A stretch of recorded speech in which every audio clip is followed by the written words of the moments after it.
కీర్తన పైన ఉంది కదా చూడండి. దావీదు చేసినటువంటి ఏమనుంది? ప్రార్థన. దావీదు చేసేటువంటి ప్రార్థన. ఇది కీర్తన అంటాం కంటే కూడా ప్రార్థన అంటే బాగుంటుంది. దావీదు ఒక చక్కడ ప్రార్థన చేస్తూ ఉన్నాడు. మొదటి వచనం చదవండి. యెహోవా న్యాయమును ఆలకించుము, నా మొర అంగీకరించుము, నా ప్రార్థనకు చెవియొగ్గుము, అది కపటమైన పెదవుల నుండి వచ్చినది కాదు. 6వ వచనం చూడండి. నేను నీకు మొర్ర పెట్టుకొని ఉన్నాను, దేవా నీవు నాకు ఉత్తరం ఇచ్చెదవు, నాకు చెవియొగ్గి నా మాట ఆలకించుము. దేవుడు దావీదు దేవుడితో అడుగుతూ ఉన్నాడు, ప్రభువా నా ప్రార్థన ఆలకించయ్యా, నా మాటలకు చెవును పెట్టయ్యా, కాస్త నా ప్రార్థనకు జవాబు ఇవ్వయ్యా అని చెప్పి దావీదు దేవుడిని బతిమాలుకుంటా ఉన్నాడు, అడుగుతూ ఉన్నాడు. ఈ 6 వచనాలు చదివినప్పుడు మనకు అర్థమవుతుంది. దావీదు దేవుడిని అడుగుతున్నాడు, అయ్యా నా ప్రార్థన వినయ్యా, నా ప్రార్థన కాస్త చెవును పెట్టయ్యా, నా ప్రార్థనకు జవాబు ఇవ్వయ్యా అని. అయితే దావీదు మనకి ఈ కీర్తన ద్వారా పాఠం నేర్పిస్తున్నాడు. ఏంటంటే దేవుణ్ణి మనం అడుగుతున్నాం, కానీ దేవుడు మన ప్రార్థన వినాలంటే ఏం చేయాలి? మన జీవితంలో కొన్ని కలిగి ఉండాలి కదా. ప్రార్థన అయితే వినమని అడుగుతున్నాం, కానీ ప్రార్థన దేవుడు వినాలంటే అసలు ఆయన ఎవరు ప్రార్థన వింటాడు అనేది ఖచ్చితంగా మనం తెలుసుకుని ఉండాలి. 3వ వచనం చూడండి. రాత్రివేళ నీవు నన్ను దర్శించి నా హృదయమును పరిశీలించితివి, నన్ను పరిశోధించితివి, నీకు ఏ దురాలోచనయో కానరాలేదు. దేవుడంట దావీదుని రాత్రిపూట పరిశోధించినప్పుడు అంట దావీదులో ఏ దురాలోచన కూడా కనిపించలేదంట మనసులో. అందుకని అడుగుతున్నాడు, ప్రభువా నా మనసులో ఏ దురాలోచన కనిపించలేదుగా, నీవు నన్ను టెస్ట్ చేసినప్పుడు, నీవు నన్ను పరిశోధించినప్పుడు నాలో నీకు ఒక్క తప్పు కూడా కనిపించలేదు కదా, నా ప్రార్థన ఆలకించిన ఆయన అని. మనం ప్రార్థన చేసేటప్పుడు మన హృదయం ఎట్లా ఉందనేది మనం ఆలోచన చేసుకోవాలి. మన హృదయంలో కనుక దేవుడు పరిశీలించినప్పుడు ఏ దురాలోచన కనుక లేకపోతే దేవుడు ఖచ్చితంగా మన ప్రార్థన ఆలకిస్తాడు. దేవుడు ఎందుకు పరిశోధన చేయటం ఆయన తెలియదా? పరిశోధన అంటే ఇంగ్లీష్లో ఏంటి? టెస్టే కదా. దేవుడు ఎందుకు మనం టెస్ట్ చేయటం? దేవుడు తెలుసుగా, ఆల్రెడీ అన్నీ తెలుసుగా, మనం పుట్టక ముందే మనం ఎలాంటి వాళ్ళమో తెలుసు కదా. మరి ఆయన ఇంకా ఎందుకు మనం టెస్ట్ చేయటం అంటే దేవుడికి తెలియదని కాదు, కానీ మనకు తెలియటం కోసం. దేవుడు మనల్ని ఎందుకు టెస్ట్ చేస్తాడంటే మన యొక్క పరిస్థితి ఎట్లా ఉంటుందా అని, మన పరిస్థితి ఏ రేంజ్లో ఉందనేది దేవుడు మనకి తెలియజేయడం కోసం మనం కొన్నిసార్లు పరీక్ష పెడతా ఉంటాడు. ధనవంతుడు ఆనందంగా ఉన్నప్పుడు దేవుడు అతన్ని పరిశోధించాడు. ఆనందంగా ఉన్నప్పుడు కూడా దేవుడు మనల్ని పరిశోధన చేస్తాడు. ధనవంతుడు ఏమనుకున్నాడంటే, ఇక ప్రాణమా ఇక సుఖించు, త్రాగు, తిను, నీ దగ్గర చాలా ఆహారం ఉంది కదా, ఈ సంవత్సరం అంతా హ్యాపీగా బతికి. దేవుడు పరిశోధించినప్పుడు అతడి మనసులో ఏం కనిపించిందంటే ఒక గర్వం కనిపించింది. దేవుడు ఇచ్చినటువంటి దాంట్లో సంతృప్తి కలిగి లేడు. దేవుడు ఇచ్చినటువంటి దాంట్లో దేవుడికి ఇద్దామన్న మనసు లేదు. దేవుడు ఇచ్చినటువంటి దాంట్లో ఎవరికైనా ఇద్దామని కూడా లేదు. అదేంటంటే ఇక ప్రాణమా సుఖించు, త్రాగు. దేవుడు పరిశోధించినప్పుడు అది మంచిగా అనిపించాల దేవుడికి. నెబుకద్నెజరు కూడా ఆనందంగా ఉన్నప్పుడు దేవుడు నెబుకద్నెజరుని పరిశీలించాడు. నెబుకద్నెజరు ఏమనుకుంటున్నాడు? ఇదంతా నా బాహుబలమే కదా, మనం సాధించిందంతా మన బలమే కదా అన్నట్టుగా గర్వంగా ప్రవర్తించాడు. దేవుడు మనం ఆనందంగా ఉన్నప్పుడు మన మనసును పరిశోధన చేస్తూ ఉంటాడు. మన బాధల్లో ఉన్నప్పుడు కూడా ఆయన పరిశోధన చేస్తూ ఉంటాడు. ఎందుకు అంటే ఆయనకు తెలియదని కాదు, మనం ఎలా ఉన్నామో మనకు తెలియటాని కోసం దేవుడు కొన్నిసార్లు మనల్ని పరిశోధన చేస్తూ ఉంటాడు. అబ్రహాముని దేవుడు పరిశీలన చేశాడు కదా. ఒకరోజు దేవుడు అబ్రహాంతో అడుగుతూ ఉన్నాడు. అబ్రహాం అని పిలవంగానే అబ్రహాం బయటకు వచ్చేయండి ప్రభువా అన్నాడు. అనగానే అబ్రహాం నేను నీకు కొడుకునిచ్చా కదా అంటే, అవునయ్యా 100 సంవత్సరాలకి ఇచ్చినా భలే కొడుకునిచ్చావు, ఆడు భలే ఓడాడు, మంచి కొడుకునిచ్చావు నాకు అంటే, ఆడి మీద నీకు చాలా ఇష్టం ఉంది కదా. అవును ప్రభువా చాలా ఇష్టం, చెప్పలేనంత ఇష్టం, ప్రేమ చావలేదు కదా, అసలు చావదు కూడా నాయన, నేను చచ్చిపోయేదా చావదు ప్రేమ ఆడి మీద, అంత ఇష్టం ఆడంటే నాకు. ఓ పంచి కొండ మీద తీసుకొచ్చి అని బలిచ్చేసి. ప్రభువా ఒక్కసారి చెప్తావా? కొండ మీద తీసుకొచ్చి బలిచ్చే అబ్రహాంకి ఏం అర్థం కాల. కాసేపు అటు ఇటు ఫాస్ట్గా నడిచాడు. దేవుడు అడిగాడు కదా ఇంక ఇచ్చేయాలని చెప్పి పొద్దున్నే లేచి పనోళ్ళు ఇద్దరిని పిలిచి, అరే గాడిద మీద కట్టెలు పెట్టండి అన్నాడు. ఇస్సాకుని ఇద్దరు లేవి, బాబు మనం దేవుడు బలి ఇవ్వాలి పదా అని చెప్పి ఇస్సాకుని పట్టుకుని బయలుదేరాడు. 2 రోజులు నడిచాడంట. 50 మైళ్ళు అంటే 80 కిలోమీటర్లు. 80 కిలోమీటర్లు నడిచిన తర్వాత ఆ పనోళ్ళని అక్కడే ఆగమని ఇస్సాకుని అంటాడు. ఇస్సాకు ఆ కట్టెలు తీసుకుని పైకి రా అని చెప్పి ఇస్సాకు చేత కట్టెలు మోపించి పైకి వెళ్తూ ఉన్నారు. కొండ మధ్యలోకి వెళ్ళినాక ఇస్సాకు డౌట్ వచ్చింది. డాడీ కట్టెలు ఉన్నాయి, అన్నీ ఉన్నాయి, కానీ బలి పశువు లేదుగా అంటే, దేవుడు చూసుకుంటాడులే రారా అని చెప్పి పైకి తీసుకెళ్ళిపోయాడు. ఎంత భయంకరమైన సిచ్యువేషన్ కదా. అబ్రహాముని దేవుడు పరిశీలన చేస్తూ ఉన్నాడు, పరిశోధన చేస్తూ ఉన్నాడు. అబ్రహాము నన్ను ప్రేమిస్తున్నాడా లేకపోతే తన కొడుకుని ఎక్కువ ప్రేమిస్తున్నాడా అని. మనల్ని కూడా దేవుడు పరిశోధన చేస్తూ ఉంటాడు. మనం దేవుడిని ఎక్కువ ప్రేమిస్తున్నామా లేకపోతే లోకాన్ని ఎక్కువ ప్రేమిస్తున్నామా? దేవుడు మనల్ని పరిశోధన చేసినప్పుడు దేవుడి ప్రేమ బయటపడుతుందా, లేకపోతే దేవుడి మీద ఉన్న విశ్వాసం బయటపడుతుందా, లేకపోతే మనలో ఉన్న దురాలోచనలు కపట బుద్ధిలో బయటపడతాయి అనేది మనమే చూసుకోవాలి. అబ్రహాం దేవుడు పరిశోధన చేసినప్పుడు అబ్రహాం తన కొడుకుని బలివటానికి తీసుకెళ్ళిపోయాడు. అప్పుడు ఇస్సాకు వయసు ఎంత ఉంటుందో తెలుసా? సుమారు చాలా బొమ్మల్లో చిన్నపిల్లలా చూపిస్తారు కదా, ఇస్సాకు కట్లు మోసేటప్పుడు 10 ఏళ్ళు 12 ఏళ్ళు ఉంటాయి, కానీ సుమారుగా 33 నుంచి 35 సంవత్సరాలు ఉంటాయి అంట. 33 నుంచి 35 సంవత్సరాలు ఉన్న కొడుకుని కామ్గా పైకి తీసుకెళ్ళిపోయి ఆ రాయి మీద పడుకోబెట్టేసి బలిచ్చేయబోతున్నాడు. అంత పెద్దోడు వింటారో మాట? ఈ రోజుల్లో అయితే మామూలుగా ఉండదు. కిందకు వచ్చేసి దేవుడు మా నాన్న బలిచ్చేయమన్నాడు అనేవాడు. అబ్రహాంని ఇచ్చేసాడు బలి పైన. నన్ను బలిచ్చేస్తావా? నిన్నే బలిచ్చేస్తా నేను అని చెప్పి బలిచ్చేసేవాడు. ఇస్సాకు అబ్రహాం బలిచ్చేసేవాడు ఈ నాటకాలలో అయితే. ఇస్సాకు 33-35 సంవత్సరాలు కుర్రోడు చక్కగా హాయిగా పడుకున్నాడంట. నన్ను చంపేనైనా పర్లేదు, దేవుడి చిత్తం నెరవేరాలని. దేవుడు మనల్ని పరిశోధన చేసినప్పుడు దేవుడి మీద ఉన్న ప్రేమ విశ్వాసం బయటపడితే కనుక దేవుడు మన ప్రార్థన ఖచ్చితంగా ఆలకిస్తాడు. ఆయన అబ్రహాముని దేవుడు స్నేహితుడిలాగా భావించాడు. ఎందుకంటే అబ్రహాముని దేవుడు పరిశోధన చేసినప్పుడు దేవుడి మీద ప్రేమ బయటపడింది. దేవుడు మనల్ని పరిశోధించినప్పుడు అలా ఉంటే కనుక దేవుడు మన ప్రార్థన ఆలకిస్తాడు. అబ్రహాం వంశం చూడండి, ఇప్పటికీ కూడా బ్రతికే ఉంది. చాలా వంశాలు కనబడకుండా పోయినాయి, కానీ అబ్రహాం వంశం అలా నిలబడిందంటే దేవుడు అబ్రహాంని పరిశోధన చేసినప్పుడు అబ్రహాం గెలిచాడు. దేవుడు అంటే ఖచ్చితంగా మనల్ని పరిశోధన చేస్తాడంట. దావీదుని అంటే దేవుడు పరిశోధన చేసినప్పుడు ఏమైందంట, అతని దేవుడికి ఏ దురాలోచన కూడా కనిపించలేదంట. మనసు అంత నిర్మలంగా ఉందంట. చాలామంది దేవుడికి ఇచ్చే విషయంలో చాలా దురాలోచనలు ఉంటాయి. కొంతమంది సంఘంలో నుంచి చెప్తూ ఉంటారు, అయ్యా మొత్తం నేను ఇచ్చేస్తా, ఎంతైతే అంత, అందరిని అడగమాకండి, నేనే ఇచ్చేస్తా. ఎందుకు? దేవుడి మీద ప్రేమ కాదు, మిగతా వాళ్ళ ముందు ఫోజు కొట్టడే కదా. దేవుడి మీద ప్రేమతో ఇస్తున్నామా, లేకపోతే అందరూ చూస్తున్నారు కదా మనం కొంచెం హై లెవెల్లో ఉందని చెప్పి మొత్తం మనమే చూసుకుంటున్నాము? దేవుడు మనల్ని పరిశోధన చేసినప్పుడు దేవుడి మీద ఉన్నటువంటి ప్రేమ కనిపించాలి, దేవుడి మీద ఉన్న విశ్వాసం కనిపించాలి. కానీ మనలో ఏదైనా కపట బుద్ధి దురాలోచన కనిపిస్తే మనం ఏం చేసినా వేస్టే. అది ఒక చర్చిలో అంట ఫ్యాన్స్ లేవంట. మనకి 3 ఫ్యాన్లు ఉన్న చెమటలు పడుతున్నాయి కదా, ఆ చర్చిలో అసలు ఫ్యాన్లే లేవంట. వేసవికాలం వచ్చింది, బాగా అందరు చెమటలు పడుతూ ఉన్నాయి. ఒక ఆవిడంట నుంచుని పాస్టర్ గారితో గట్టిగా అరుస్తూ ఉందంట, ఏం పాస్టర్ గారు ఫ్యాన్ కూడా పెట్టలేరా మీరు అని చెప్పి అరుస్తూ ఉంటే ఆయన అంటే, అమ్మ నేను ఎక్కడ పెడతానమ్మా ఫ్యాన్లు, మన సంఘం ఏ పడితే చిన్న సంఘం కదా, నా దగ్గర డబ్బులు ఏమి లేవమ్మా, మీకు కావాలంటే మీరు పెట్టుకోండి అన్నాడంట ఆయన. ఆవిడ బయటికి వెళ్ళిపోయి ఊరు నాడ సాటేస్తుందంట. పాస్టర్ గారిని నేను ఫ్యాన్ అడిగితే నీకు ఇష్టమైతే పెట్టుకోండి అన్నాడు.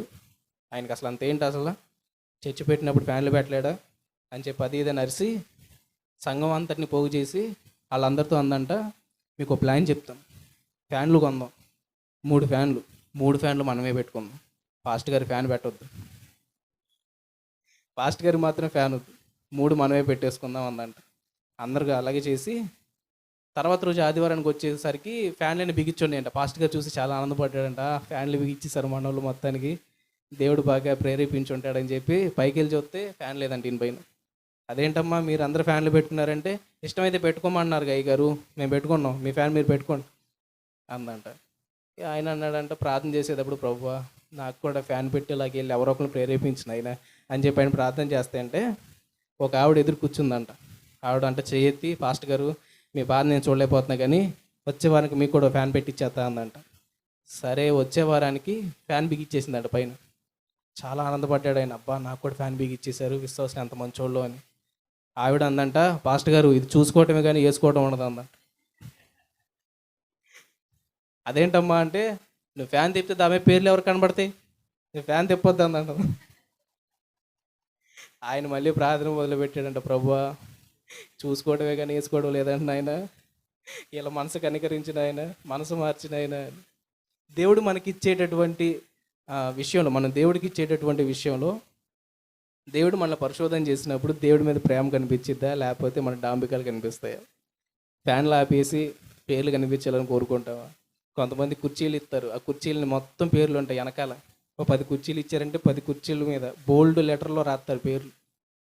ఒక చర్చి కనుక డబ్బులు ఇచ్చారంటే చర్చి బయట నల్ల రాయితో ఒకటి చెక్కిస్తారు వాళ్ళ పేర్లు, బయట కట్టి సిమెంట్ వేసి పెట్టాలి దాన్ని.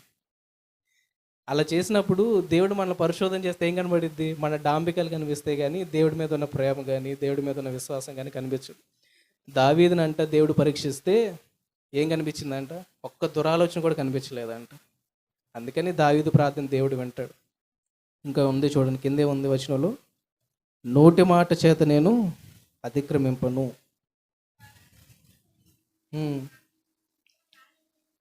మూడో వచనం చదవండి. మూడో వచనంలో, నా హృదయమును పరిశీలించితివి, నన్ను పరిశోధించితివి, నీకు ఏ దురాలోచనయు కానరాలేదు. నోటి మాట చేత నేను అతిక్రమింపను. చాలు. దేవుడు అంట మన నోటిని కూడా ఏం చేస్తాడు? ఆయన పరిశోధన చేస్తూ ఉంటాడు. మన నోరు కూడా చాలా జాగ్రత్తగా ఉండాలి. మనం మాట్లాడే మాటలను బట్టి మనకు తీర్పు ఉంటుంది. ఒక మనిషితో ఒక 10 నిమిషాలు మాట్లాడితే చాలు ఆ మనిషి ఎట్లాంటోడో తెలుసుకోవచ్చు. ఆడికి ఇష్టమైనవి కాకుండా ఇష్టం లేని మాట ఒకటి మాట్లాడి చూడండి, ఆడు రియాక్ట్ అయ్యే విధానాన్ని బట్టి ఆడు మంచోడా చెడ్డోడా ఎట్లాంటోడు మనం ఈజీ కనిపెట్టేయచ్చు. నోటి మాటను కూడా దేవుడు పరిశోధన చేస్తూ ఉంటాడంట. మా నాయనమ్మ చెప్తా ఉంది ఓ రోజు నాతో, ఏముందంటే కరెంటు పోయిందంట. కరెంటు పోయినప్పుడు మామూలుగా ఉంటాం మనం, బీభత్సంగా తిట్టేస్తాం కదా కరెంటుని. కరెంటోడు జావా అది ఇది అని చెప్పి తెగ తిట్టేస్తామండి. ఆ మాట ఏం చేస్తాడు? పైనుండి అధికారులు మాట వినాల్సిందే కదా, తెగ తిట్టేస్తుందంట. పక్కన ఒక ఆమె నుంచుని ఉందంట, ఆవిడంట తెగ బాధపడిపోతుందంట. మా మామ ఏమో బాగా పచ్చి బూతులు తిట్టేస్తాం. మా మామ కోపం వస్తుంది, మామూలుగా ఉండదు. కరెంటు అనేది ఏగి పారేసిద్ది, అసలు ఏగి పారేస్తుంటే ఆవిడ పక్కన బాధపడుతుందంట. ఏమైందమ్మా అంటే, అంత తిట్టమాకమ్మా, మా కొడుకే కరెంటు వాడమ్మా. కరెంటు వాడు అలా అబ్బాయి అన్నాడు. మన నోటి మాటలు చేస్తే మనం చాలాసార్లు ఇబ్బందులు కొని తెచ్చుకుంటూ ఉంటాం. నోటి మాటలు చాలా జాగ్రత్తగా ఉండాలి. మన నోటి మాటలే మనల్ని పట్టించేస్తూ ఉంటాయి. ఒకరోజు దొంగనంటే తీసుకెళ్ళి జడ్జి ముందు నుంచోబెట్టారంట. మొత్తం అన్నీ తీర్పు అంతా అయిపోయింది, ఇంకా చివరిలో ఉంది. ఇక జడ్జికి ఏం దొరకల, ఆధారాలు ఏం దొరకక, అరే మా ఆధారం ఏమి లేనప్పుడు ఇతను ఎలా శిక్షిస్తాం మనం, సర్లే పంపించండి ఇంటికి అన్నాడంట. ఆ దొంగ దగ్గర మైక్ ఉంది ఇక్కడ షర్ట్కి, అమ్మన్నాడు చూసుకోవాలా, అమ్మయ్యా నేను దొరకలేదులే అన్నాడు. అయిపోయింది, దొరికిపోయాడు. నేను దొరకలేదులే అంటే ఏంటి? ఆల్రెడీ చేసాడనే ఆ ఒక్క మాటతో పట్టేసుకుని తీసుకుని మొక్కలు దోస్తాడు. ఇంకా ఆధారాలతో పని ఏముంది రే. చాలా చిన్న చిన్న సార్లే మనం నోటి మాట ద్వారా చాలా ఇబ్బందులు తెచ్చుకుంటూ ఉంటాం. మాట చిన్నయ్యే కానీ మనల్ని అవి చాలా చిక్కుల్లో పెట్టేస్తూ ఉంటాయి. దేవుడు అంట మన నోటి మాటను ఎప్పుడు కూడా పరిశోధన చేస్తూ ఉంటాడంట. మోషే ఎందుకని కనాన్ దేశం వెళ్ళిపోయాడు? నోటి మాట ద్వారానేక. ఇశ్రాయేలుని పట్టుకుని ద్రోహులారా అంటున్నాడు. అతని పని ఏంటి? మోషే పని ఇశ్రాయేలు ప్రజల్ని జాగ్రత్తగా తీసుకెళ్ళాలి.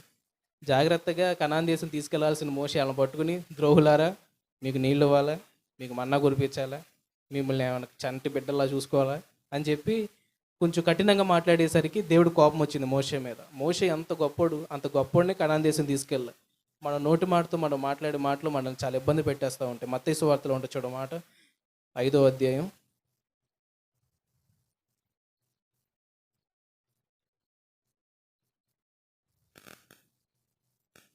మత్తయి సువార్త 5వ అధ్యాయం 22వ వచనం. నేను మీతో చెప్పున్నదేమనగా, తన సహోదరుని మీద కోపపడు ప్రతివాడు విమర్శకు లోనగును,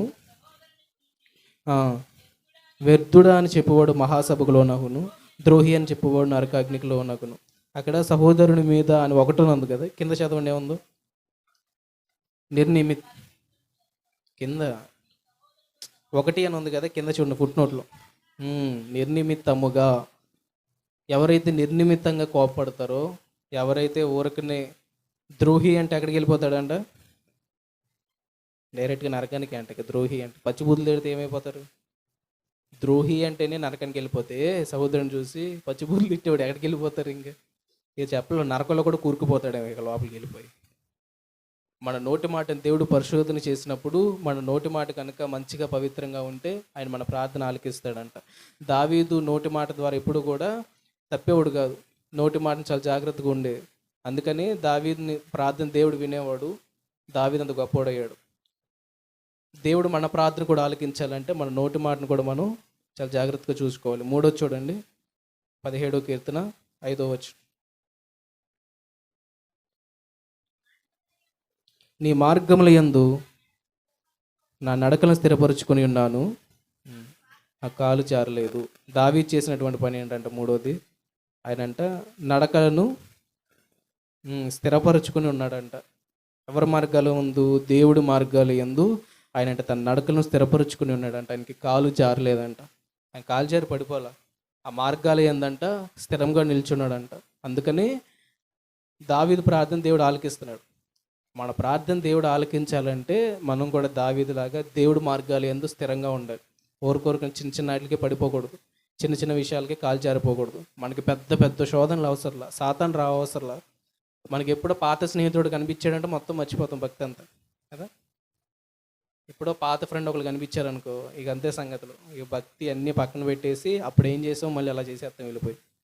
పెద్ద పెద్ద శోధనలు అవసరంలా, చిన్న చిన్నవి చాలు. దావీదునంట ఎన్ని శోధనలు ఎదుర్కొన్నప్పటికీ కూడా దావీదంట అట్లో పడిపోకుండా నిలబడ్డాడంట. అందుకని దేవుడు దావీదు ప్రార్థన ఆలకిస్తూ ఉన్నాడంట.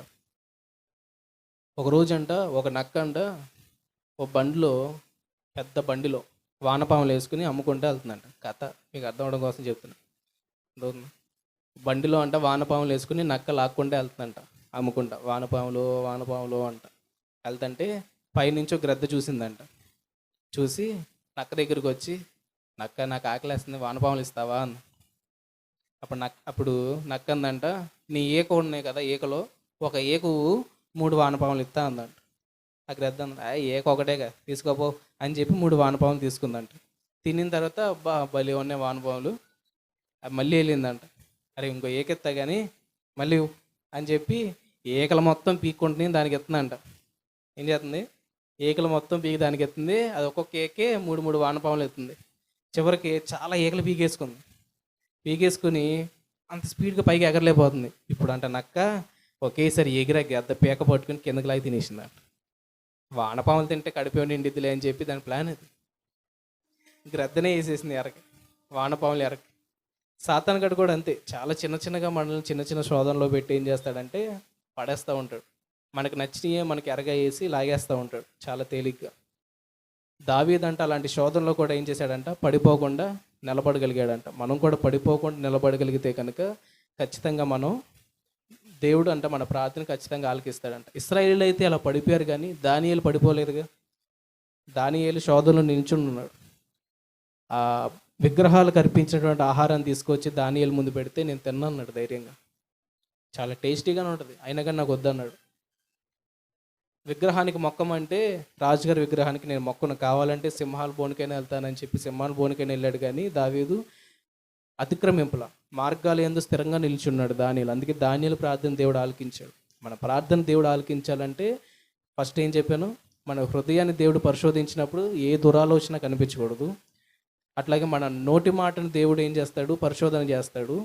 తర్వాత మన నడకలను దేవుడు చూస్తాడు. ఆ నడకంట దేవుడి మార్గాలు ఎలా ఉండాలి, స్థిరంగా ఉండాలి. అప్పుడు మన ప్రార్థన ఆలకిస్తాడు. అంతేకాదు ఇంకా చూడండి కింద 17వ కీర్తనలోనే ఇంకా కింద కొన్ని మంచి మాటలు ఉంటాయి. పైపైన చెప్పిన తీసేస్తాను. 7వ వచనం చూడండి. నీ శరణు చొచ్చిన వారిని వారి మీదకు లేచు వారి చేతిలో నుండి నీ కుడి చేత రక్షించువాడా. ఆయన అంట కుడి చేత రక్షిస్తాడంట. ఎవరిని? ఈ 3 పనులు చేసిన హృదయాన్ని, నోటిని, నడకలను జాగ్రత్తగా కాచుకున్న వాళ్ళని ఆయన కుడి చేత రక్షిస్తాడంట. 9వ వచనం చూడండి. ఒకడు తన కనుపాపను కాపాడుకున్నట్లు నన్ను కాపాడుము. దేవుడు కనుపాపను కాపాడినట్టు కాపాడుతాడు. జకర్యా గ్రంథంలో ఉంటుంది కదా, చూడండి. జకర్యా గ్రంథము 2వ అధ్యాయం 8వ వచనం.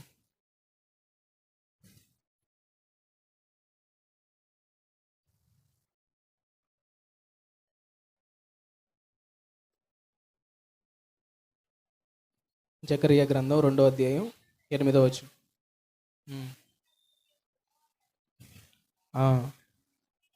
మిమ్మును ముట్టినవాడు తన కనుగుడ్డును ముట్టినవాడని ఎంచి, దేవుడు అంట చెప్తున్నాడు కదా, మనల్ని ముడితేనంట ఆయన కనుగుడ్డును ముట్టినట్టు అంట. అంటే ఆయన మనల్ని కనుపాపలాగా కాపాడుకుంటాడు. ఆయన ఎవరైతే ఈ 3 పనులు చేస్తారో వాళ్ళంటే దేవుడు కుడి చేత రక్షిస్తాడంట, కనుపాపను కాపాడినట్లు కాపాడుతాడంట. చివరిలో ఉంది చూడండి, 9 చివరిలో, నీ రెక్కల నీడి క్రింద నన్ను దాచుము. దేవుడు అంట ఆయన రెక్కల కింద కాపాడుతాడు, కుడి చేత కాపాడుతాడంట, కనుపాపను కాపాడినట్లు కాపాడుతాడంట, ఆయన రెక్కల కింద కాపాడుతాడంట. మన ప్రార్థన ఆలకిస్తాడంట. ఇవన్నీ దేవుడు చేయాలంటే మనం చేయాల్సిన పనులు ఏంటంటే మన హృదయాన్ని కాచుకోవాలి, మన నోటిని కాచుకోవాలి, మన నడకలను కార్చుకోవాలి. ఇవన్నీ కూడా దేవుడు ఆకాశంలో నుంచి పరిశోధన చేస్తూ ఉంటాడు. ఆయన పరిశోధన చేసినప్పుడు ఇందులో ఏ తప్పు కనిపించినా కూడా ఆయన మనల్ని కాపాడు, మన ప్రార్థన విండు.